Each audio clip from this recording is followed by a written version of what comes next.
والتسبيح له شرف من بين الأذكار، فالله عز وجل عظم التسبيح حتى سمى به ركنا من أركان الإسلام. ما هو هذا الركن؟ إنها الصلاة.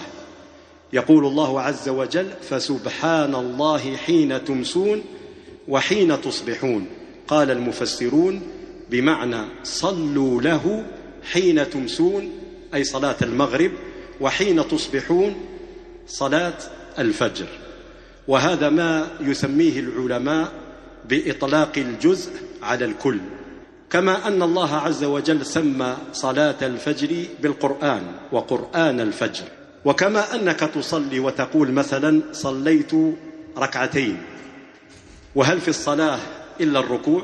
في الصلاة السجود والقيام والتشهد وقراءة القرآن والأذكار، لكن هذا ما يسمى بإطلاق الجزء على الكل.